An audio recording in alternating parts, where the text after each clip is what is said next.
Pertemuan kita, silaturahim kita, ibadah kita, baik yang wajib maupun yang sunnah, semuanya dijabah, dikabul, diterima oleh Allah Subhanahu wa Ta'ala. Salawat serta salam semoga tetap tercurahkan hariban junjungan kita Nabi besar Muhammad Sallallahu Alaihi Wasallam. Bapak, saudara, ibu yang kami muliakan, seperti biasa untuk kajian jadwal saya akan baca salah satu hadis yang ada dalam Kitabul Maram karangan Imam Ibnu Hajar Al-Asqalani, masih pembahasan tentang masalah sholat. Dan di antara hadis yang berkaitan tentang sholat, ini ada hadis datangnya dari sahabat Nabi yang bernama Wa'il bin Hujrin. Lengkapnya hadis, wa an Wa'il bin Hujrin radhiyallahu anhu anna Nabiyya sallallahu alaihi wasallam kana iza raka'a farraja baina asabihi wa iza sajada dhamma asabi'ah. Rawahul Hakim.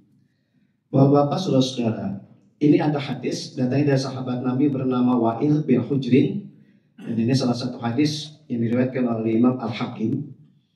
Jadi salah satu hadis ini adalah dalam rangka melihatnya sahabat terhadap perbuatan atau sholatnya Nabi. Maka di dalam cara ngaji ilmu hadis, apa saja yang diungkapkan oleh Nabi itu hadis atau sunnah. Apa saja yang diperbuat oleh Nabi itu hadis, itu juga sunnah. Bahkan ketetapan atau takrir Nabi pun dikatakan hadis atau sunnah. Nah, salah satu contoh sunnah Nabi kita Muhammad SAW adalah perbuatan beliau yang dilihat oleh sahabat. Dan salah satu sahabat yang melihat perbuatan Nabi adalah sahabat Wa'il bin Hujrin. Nah, oleh karena itu sahabat Wa'il ceritanya begini. Kata beliau, anna Nabiyya SAW karena iza roka farroja baina asobi. Berarti sahabat Wa'il cerita, Nabi itu kalau ketika ruku farroja baina asobihi. Diartikan, jadi Nabi kalau sholat, ini bahasa saya nih ya, lempengan ruku itu farroja baina asobihi. Jadi farroja itu aslinya farji ya, bapak-bapak, saudara-saudara. Farji itu kan lubang. Jadi ini tangan ketika lagi ruku itu dimegarin, ini pakai bahasa saya ini, dimegarin, jangan dikuncupin, akan tapi dilebarin, gitu. Jadi kan jadi arti ada ruas-ruas, itu namanya farroja, ya farji. Jadi ada ruas-ruas, gitu. Ada celah-celah, yang paling gampang gitu dah. Jadi Nabi ketika lagi ruku di dalam sholat itu tangan beliau ketika di dengkul itu atau di lutut itu dilebarin, ya, ada celah-celahnya. Tapi kebalikan, wa iza sajada dhamma asabi'ahu. Ketika Nabi lagi sujud, itu tangannya itu dirapetin, dhamma. Makanya kalau kita ngaji ilmu tajwid atau baca Al-Quran itu ada namanya dhamma atau dhammah. Dhammah itu kan bulat begitu, ya. Maka dhamma itu diartikan dirapatkan. Nah, ini bapak-bapak, saudara-saudara, ini namanya kontras ini. Jadi ketika Nabi lagi ruku, tangan beliau ini dilebarin, tapi ketika lagi sujud, tangan beliau malah dirapetin. Yang menarik bapak-bapak, saudara-saudara, ini cara ngaji hadis ya. Tadi saya bilang ini karena dilihat oleh sahabat. Kalau sahabat melihat Nabi sholat begini, ini bukan sekali dua kali, dan bukan sahabat Wa'il aja yang melihat. Akan tapi menjadi rutinitas. Jadi Nabi ketika ruku, ketika sujud, dilihat oleh sahabat seperti ini, dan yang melihat bukan Wa'il aja. Nanti ada hadis yang lain, sahabat yang lain pun melihat. Ternyata Nabi ketika itu sama persis. Ketika lagi ruku, tangan beliau itu dilebarin, tapi ketika lagi sujud, tangan beliau dikumpulkan. Namanya dhamma itu dikumpulkan. Nah, yang tadi saya bilang menarik begini, bapak, saudara-saudara, ibu sekalian. Ini sahabat kan perbuatan Nabi atau sholat Nabi prakteknya gerakannya kan banyak. Tapi kita tilik lebih dalam lagi. Kenapa kok sahabat, ini bahasa saya nih, merhatiinnya lempengan lagi ruku dan sujud doang. Padahal kan dalam praktek gerakan sholat kan banyak. Dari mulai ruku, i'tidal, sujud, duduk di antara dua sujud, bahkan tahiyat dan seterusnya dan seterusnya. Dan ini salah satu mengaplikasikan ya, mengamalkan memang simbol sholat itu di dua gerakan ini. Sekali lagi, simbol sholat itu di dua gerakan ini. Sehingga itu secara ilmiah nih, di dalam surat Al-Hajj ya, ayat yang 77. Jadi pas banget ini. Jadi ada surat namanya Al-Hajj, ayat yang ke-77. Nanti pengen dibahas lagi, pengen didalamin di rumah ya. Itu surat Al-Hajj ayat yang ke-77, Allah berfirman, A'udzubillahi minasyaitonirrajim. Ya ayyuhalladzina amanu rka'u wasjudu wa'budu rabbakum waf'alul khaira la'allakum tuflihun. Ini kalau kita mau tafsir ini luar biasa nih, dalam banget ini. Cuma saya coba singkat begini. Ya ayyuhalladzina amanu, wahai orang yang beriman, irka'u, rukuklah kalian, wasjudu, dan sujudlah kalian. Kemudian ditambahkan ayat wa'budu rabbakum, dan sembahlah kalian rabbakum akan Tuhan kalian. Waf'alul khaira, dan berbuat baiklah kalian, la'allakum tuflihun, agar kalian menjadi orang yang bahagia. Yang tadi saya bilang, dan ini dilihat oleh sahabat, bahwa yang sahabat lihat dan sahabat ceritakan kepada sahabat yang lain, itu praktek Nabi dalam bentuk ruku dan sujud. Ternyata dalam Al-Quran seperti itu juga. Jadi irka'u, ini karena saya potong ya, tapi kalau diwasolkan ya ayyuhalladzina amanu irka'u, tapi saya potong. Irka'u, rukulah kalian, wasjudu, dan sujudlah kalian. Nah, ini berarti sesuai muwafaqah ya, munasabah, ada korelasinya antara ayat suci Al-Quran dengan hadis-hadis Nabi kita Muhammad SAW. Jadi memang ya, itu tadi, sholat itu lambangnya itu ruku dan sujud gitu. Jadi sekali lagi, lambangnya sholat itu adalah ketika ruku dan sujud. Satu sisi itu ya, lambang sholat itu ruku dan sujud. Salah satunya di Al-Quran itu tadi. Dan sisi lain, bapak-bapak, saudara-saudara, itu kalau ruku itu melambangkan adalah mentakzimkan Allah. Jadi sekali lagi, ketika kita ruku itu melambangkan mentakzimkan Allah, memahabesarkan Allah, mengagungkan Allah. Makanya ulama banyak mengistilahkan ketika ruku itu kita sedang berikrar, kita sedang berjanji, dan nggak tanggung-tanggung janji kita bukan kepada manusia, bukan pada makhluk Allah, akan tapi langsung kepada Allah Subhanahu wa Ta'ala. Makanya ketika kita ruku itu dilambangkan adalah kita berjanji, berikrar, sehingga isi ikrar itu dalam rangka mentakzimkan Allah diistilahkan, ya Allah, apapun yang kau perintahkan aku siap kerjakan, dan apapun yang kau larang aku siap tinggalkan. Itu ikrar kita, itu janji kita. Makanya istilahnya, kalau orang sholat kemudian dijiwai bacaan dan gerakannya, maka sholat itu akan bermutu. Bahasa saya mungkin pernah saya ungkapin juga, termasuk di masjid ini. Yang namanya mutu atau kualitas ibadah seseorang bukan lagi ibadah, justru selesai ibadah. Kalau ibadah itu patokannya, ukurannya sah sama enggak sah aja. Tapi kualitasnya, mutunya, itu selesai ibadah. Saya coba analogi ini, saya coba kiasin. Ibadah haji, itu ketika menunaikan ibadah haji, nanti patokannya sah sama enggak sah aja. Oke, saya contohin. Ada orang ibadah haji nggak ke Arafah, meskipun yang lain dikerjain, itu nggak bakal sah. Maka lambang haji itu justru wukuf di Arafah. Kata Nabi, al-hajju Arafah. Atau kebalikan, semua rukun, semua syarat ibadah haji dikerjakan, itu patokannya berarti sah. Tapi kalau bermutu enggaknya ibadah haji itu, justru selesai ibadah haji. Wis podo wae, sama aja. Termasuk sekarang yang aktual, ibadah sholat. Ibadah sholat, kalau kita lagi sholat, itu patokannya sah sama enggak sah doang. Tapi bermutunya atau belum bermutunya, saya husnuzon ya, saya positive thinking, saya bilang bukannya enggak bermutu, akan tapi belum bermutu, itu justru selesai sholat. Makanya sekali lagi tadi saya bilang, ayat suci Al-Quran itu kan ilmiah banget.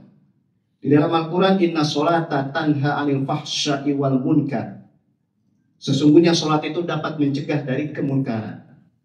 Dan hebatnya dalam Al-Quran nyebutnya munkar, bukan fahsya.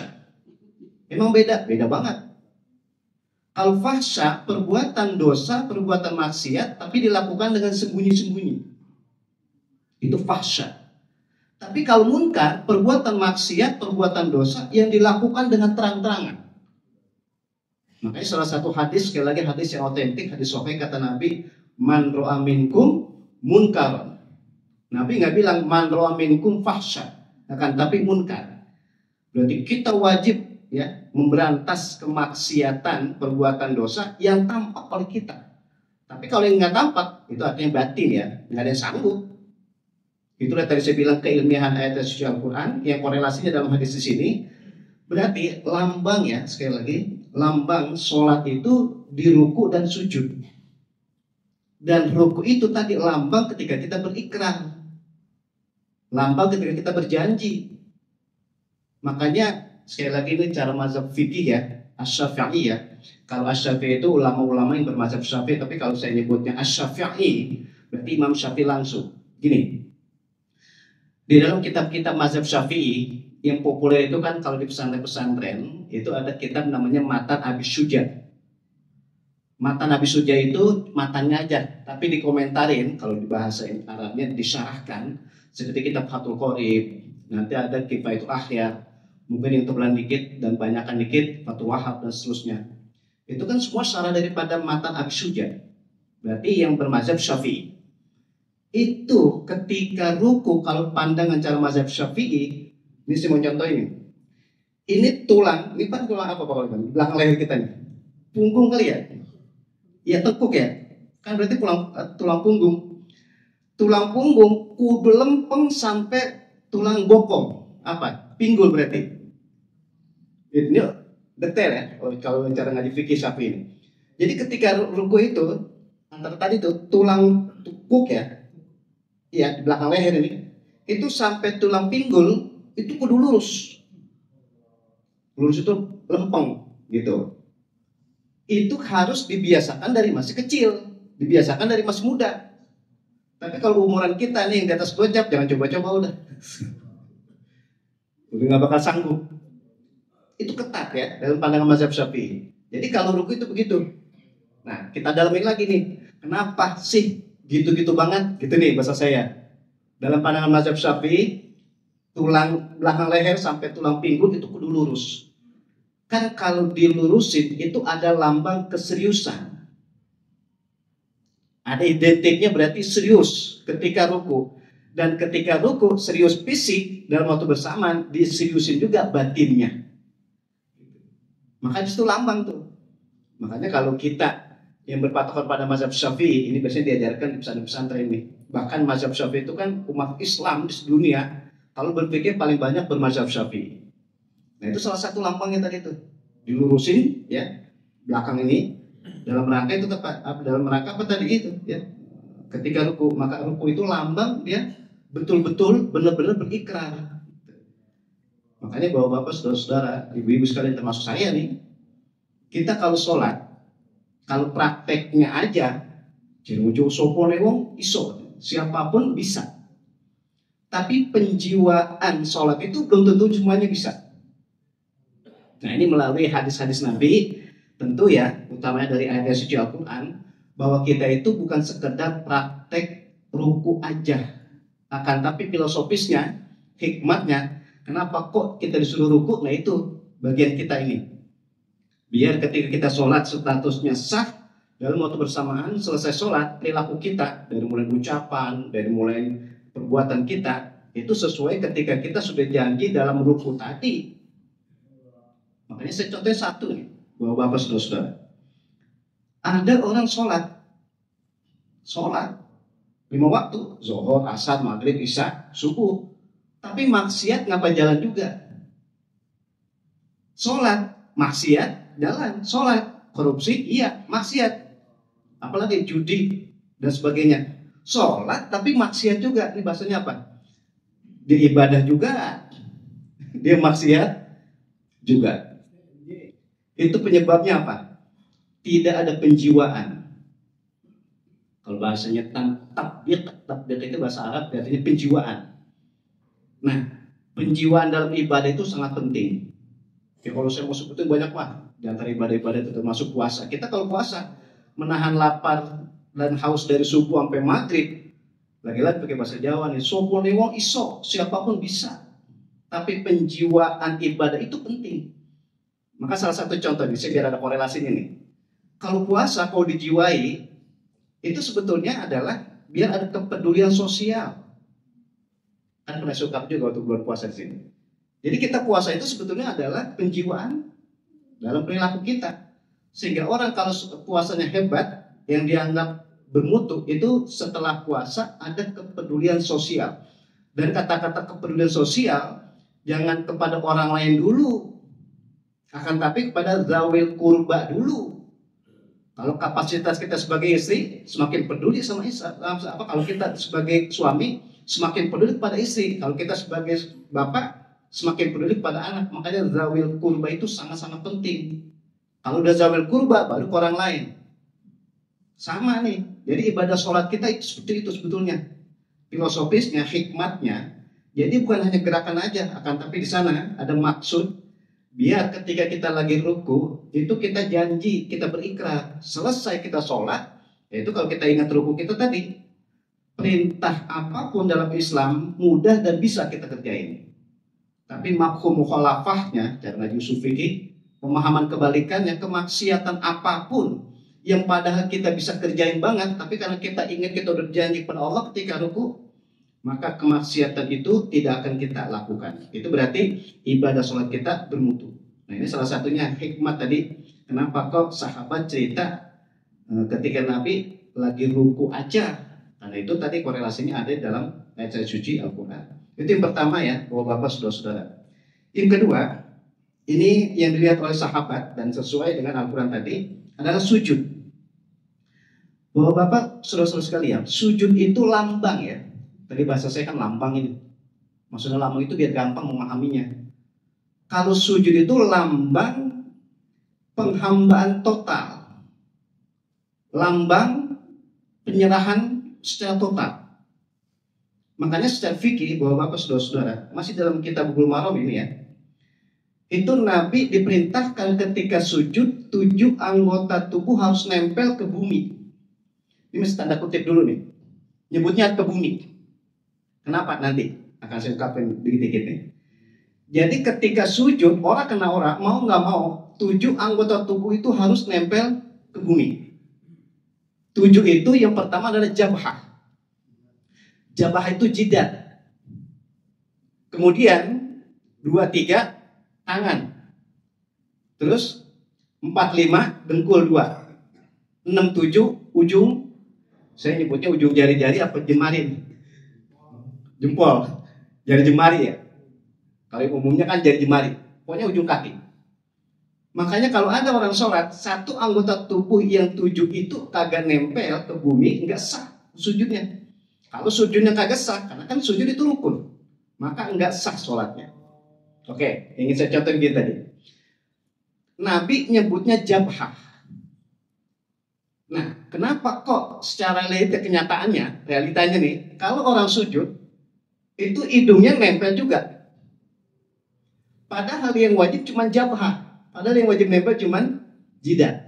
Makanya ini kita bawa-bapak, saudara-saudara, termasuk saya, kalau melihat orang rambutnya panjang, itu emang model dan indah nggak apa-apa. Cuma lempengan lagi sujud, jangan sampai rambutnya menutupi jidatnya. Kalau menutupi jidatnya nggak sah sujudnya. Atau mungkin, ya ini ibu-ibu nih, ini kita semua nih. Tadi saya bilang kalau kapasitas kita sebagai bapak atau sebagai suami tanggung jawab terhadap ibadah, ya orang yang wajib kita nafkahi berarti tanggung jawab terhadap ibadah istri dan anak. Makanya orang perempuan, ini namanya lebar nih. Orang perempuan itu umumnya di Indonesia, saya bilang di Indonesia ya, sholat itu pakai mukena. Padahal sih kalau sholat yang penting menutup aurat. Cuma karena al-adatu muhakkamahnya, kebiasaannya di Indonesia, itu orang perempuan sholat pakai mukena. Cuma harus diperhatiin. Kalau pakai mukena, itu yang buat atasnya, buat menutup mukanya, itu sampai begini nih.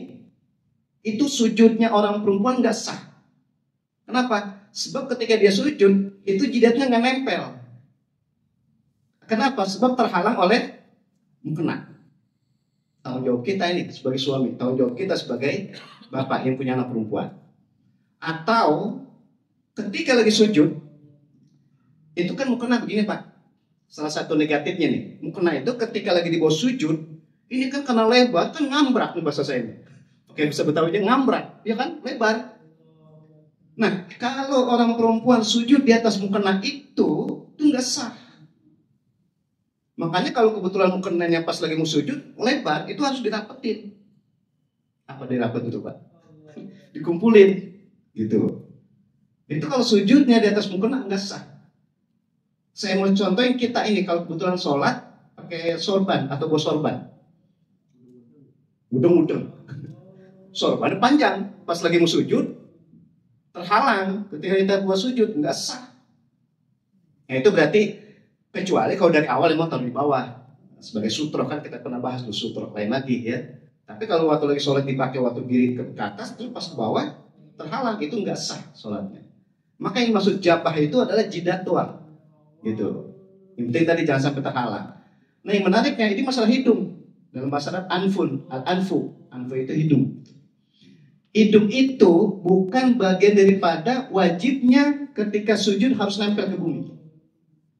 Berarti kalau orang sujud, hidungnya nggak nempel, wis boto nopo-nopo, kagak ngapa-ngapa. Karena yang wajib Nabi jemput secara spesifik banget, secara khusus adalah wajah jabhah doang. Nabi nggak bilang beserta anfun. Nah, cuman umumnya, saya bilang nih umumnya kita terutama di Indonesia ini, kita sholat ketika sujud itu hampir-hampir nggak ada yang hidungnya kagak nempel. Iya kan? Hidungnya semuanya nempel. Sebetulnya tadi sebelah kagak nempel nggak apa-apa. Makanya kalau kebetulan kita, jika saya mau balik aja sebetulnya nih, kalau kita yang hidungnya mancung, kita hidungnya mancung nih. Orang Indonesia hidungnya mancung kan? Cuma saya mau balik doang nih. Itu ketika jidatnya nempel ke bumi, ya biasanya hidungnya nempel. Tapi kalau kebetulan ya maaf hidungnya nggak terlalu mancung, itu ketika dia nempelin jidatnya belum tentu hidungnya nempel. Makanya dari sini bilang orang Indonesia hebat. Ya saya karena kebetulan pernah tinggal di Timur Tengah itu, jadi sampai ditanya itu, orang Indonesia kalau sujud semuanya nempel ya hidungnya gitu. Tapi kalau orang Arab dan orang yang lain gitu ya, yang hidungnya mancung, itu padahal dia nggak nempelin nggak apa-apa. Makanya saya bilang orang Indonesia hebat. Al-yaqinu la yuzalu bisa, saya bilang. Kenapa? Kita nih orang Indonesia kalau sujud hidungnya nempel, otomatis jidatnya nempel. Kalau hidung nempel, otomatis jidat nempel. Tapi kalau orang lain yang hidungnya panjang, yang hidungnya ya mancung atau panjang lah, bisa jadi yang dinempelin jidatnya doang. Tapi kan nggak bisa begitu. Nah, ini yang saya maksud berarti bahwa Bapak saudara-saudara yang wajib nempel itu cuma jidat doang. Hidung nggak nempel nggak apa-apa. Tapi sekali lagi orang Indonesia hebat. Orang kita nih kalau lagi sujud, hidung pasti ditempelin. Apa namanya? Itu namanya biar tambah marem, biar tambah yakin. Kalau jidatnya kalau hidungnya nempel, otomatis jidatnya nempel. Nah itu bahwa Bapak saudara-saudara, jadi 7 anggota tubuh yang wajib nempel ke bumi itu adalah dari mulai jidat terus sampai ujung kaki. Ini tadi saya bilang kata-kata bumi ya, begini bahwa Bapak saudara-saudara, bumi itu diartikan adalah tanah, gitu. Berarti sampai sekarang ada berpatokan orang kalau sholat itu bukan di tanah, artinya bukan kayak karpet begini. Contoh di atas balik dan sebagainya, itu mereka bilang belum marem, belum mantep, cuman nggak dikatakan nggak sah doang, karena nyebutnya bumi gitu. Padahal sih kalau cara fikihnya ya, di mau sholat di atas balai, mau di atas meja dan sebagainya, itu kan tetap ada kakinya. Kayak meja nih, contohnya atau balai kan kakinya 4, 4-nya mau masa ngambang, tetap akan nempel ke bumi, maka tetap sah. Cuman bahasanya tadi ada yang kurang marem. Pokoknya kalau sholat kudu nempel ke bumi. Itu maksud saya begitu. Artinya kalau ada yang berpendapat seperti itu nggak apa-apa, biarkan aja karena memang dalam rangka apa? Untuk keyakinan hatinya. Tapi kalau masalah sah tetap sah. Baik Bapak saudara-saudara, kembali tadi nih. Jadi intinya ketika kita sholat itu lambangnya ruku dan sujud. Kalau ruku mentakzimkan Allah, mengagungkan Gusti Allah, tapi ketika kita lagi sujud itu lambang kelemahan kita, lambang penyerahan total, penghambaan kita kepada Allah Subhanahu wa taala. Makanya secara sekilas juga dalam hadis-hadis yang lain Nabi bilang begini. Jadi kalau lagi ruku itu mentakzimkan Allah, tapi ketika lagi sujud itu menghamba secara total kepada Allah. Makanya kalau kita sholat pribadi nih, kesimpulan begitu. Kalau kita sholat pribadi, kalau lagi ruku masih memungkinkan lama, kita lamain. Karena kita sedang berjanji berikrar. Dalam waktu bersamaan, kalau lagi sujud, sekali lagi sendirian, itu kita lamain boleh.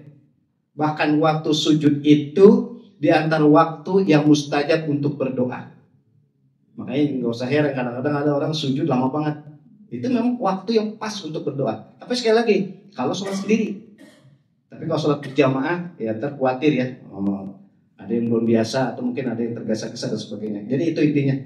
Baik Bapak-Bapak, Saudara-saudara, Ibu sekalian. Nah ini secara umum ya. Yang berkaitan tentang lambang sholat itu adalah ruku dan sujud gitu. Dan situ masing-masing mempunyai hikmat dan mempunyai maksud. Sekali lagi, kalau ruku itu lambang dalam rangka berjanji, berikrar, tapi ketika sujud itu lambang kita penghambaan secara total kepada Allah Subhanahu wa taala. Baik, secara umum seperti biasa mungkin ada hal yang perlu ditanyakan, saya persilakan. Baik, terima kasih kepada Kiai Ahmad Hussein MSL telah menyampaikan kajian bab sholat terkait dengan rukuk dan sujud ya pada siang hari ini. Dipersilakan kepada jemaah yang ingin bertanya.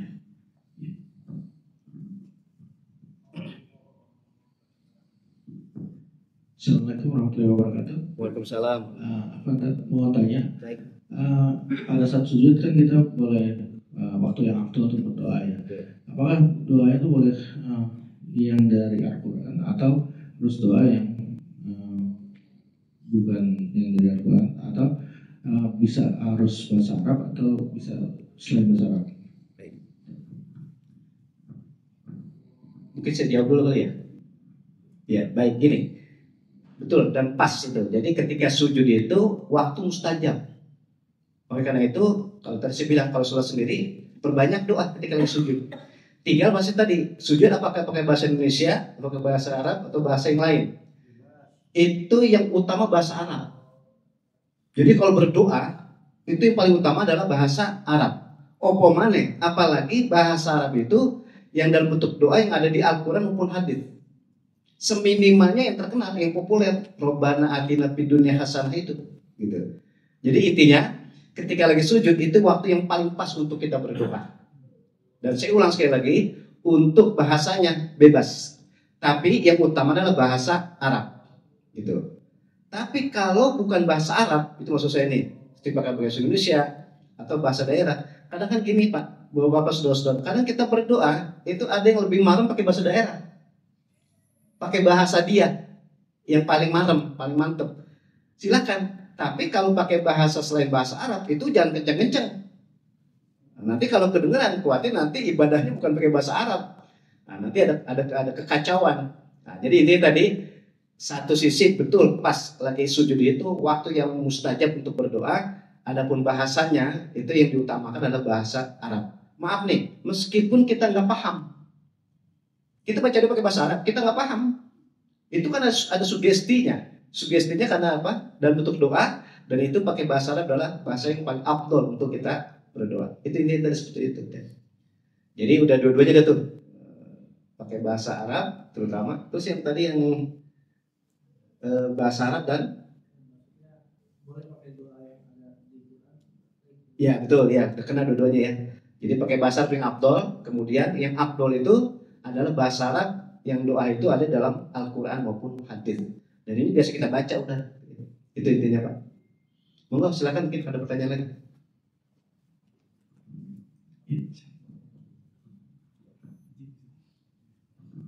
Bismillahirrahmanirrahim. Assalamualaikum warahmatullahi wabarakatuh. Waalaikumsalam.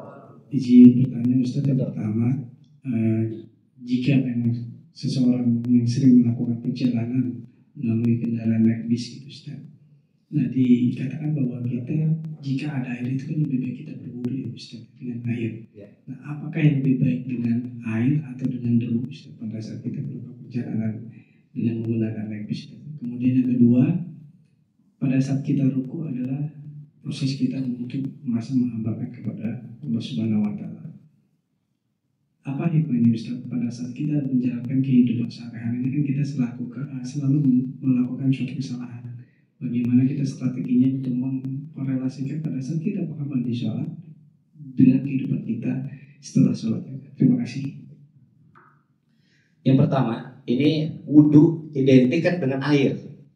Kalau dengan debu itu identik dengan, itu istilahnya tayamum.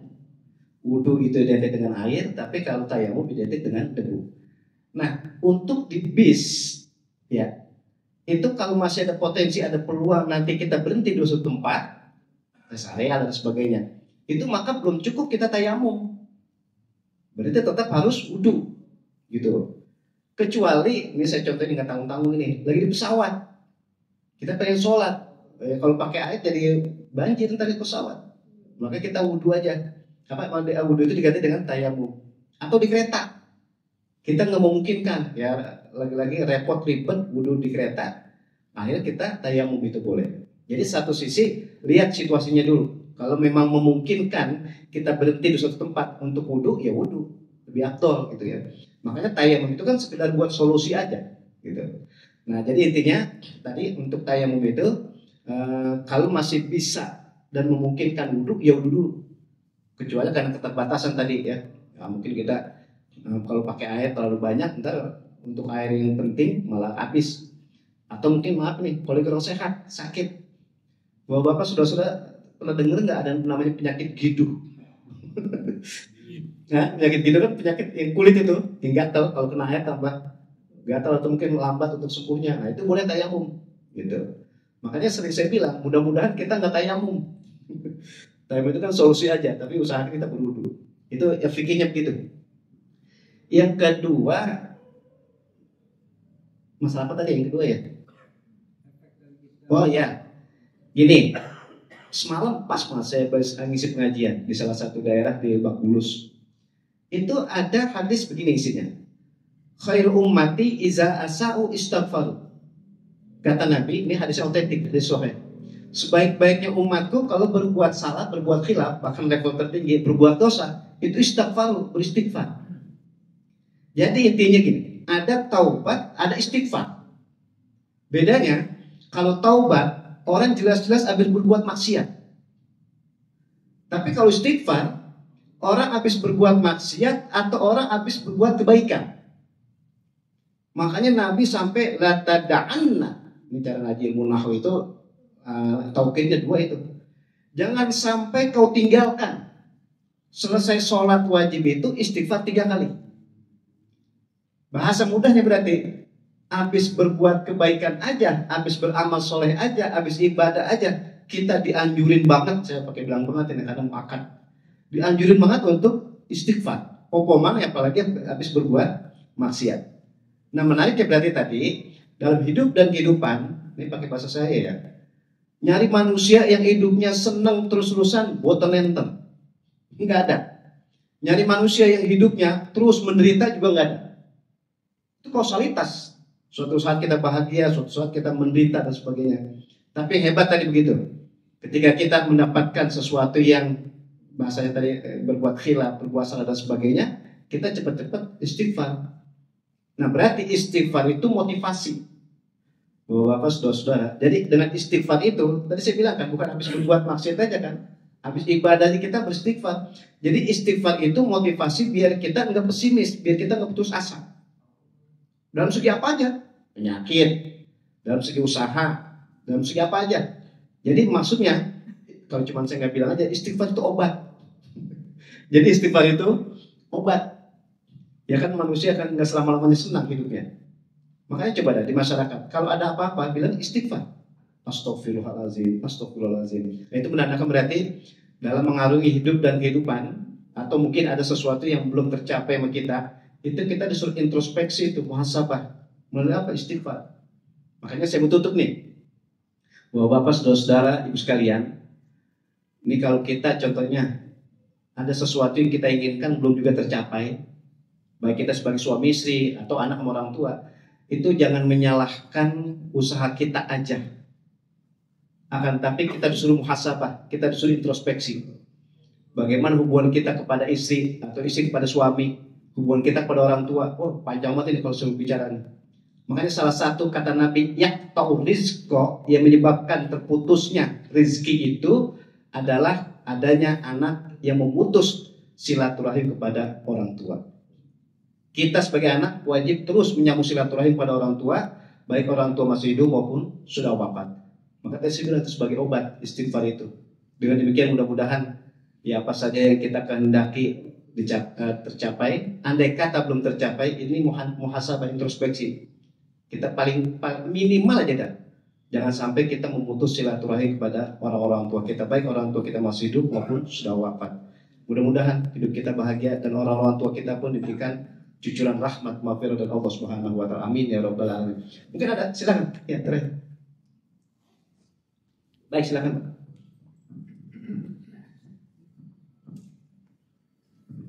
Maaf Pak, mau bertanya. Baik, silakan. Kalau doa yang mustajab itu tuh apakah ruku atau sujud? Doa yang mustajab. Baik, doa. Baik, gini. Saya coba urut dulu nih. Kita nih di Indonesia nggak punya tempat mustajab.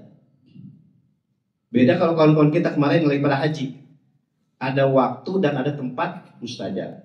Dan secara spesifik banget tadi, bagaimana kalau kita di Indonesia ini pengen tahu ada namanya waktu mustajab. Waktu mustajab itu wakil tenang jauh-jauh. Waktu mustajab itu banyak. Kita di Indonesia nggak punya tempat mustajab. Makanya tadi saya mau urut dulu ini. Contoh, di antara waktu mustajab itu maghrib. Itu waktu mustajab. Di antara mustajab lagi apa? Setelah jam 12 malam. Tapi dengan catatan, kita tidur dulu. Makanya ada sholat sunat yang paling berat. Tapi ketika berdoa itu mustajab, itu sholat tahajud. Itu 2. 3 dan selanjutnya, itu adalah malam Jumat. Atau secara umum, itu hari Jumat. Maksudnya malam Jumat atau kan dalam Islam nggak ada malam Jumat. Yang Islam itu adanya hari Jumat. Makanya hari Jumat itu dimulai Kamis maghrib. Nah, cuman kalau pakai bahasa Indonesia kita nyebutnya malam Jumat. Itu waktu mustajab. Nah, itu waktu. Ada lagi waktu mustajab yang berkaitan dengan praktek. Nah, ini secara khusus adalah tadi ketika sujud. Sujud itu waktu yang dibareng dengan praktek, itu adalah waktu mustajab. Makanya tadi saya bilang, kalau mau banyakin doa ketika lagi sujud, apa aja kita minta. Itu malah dalam Al-Quran kita disuruh berdoa. Ud'uni astajib lakum.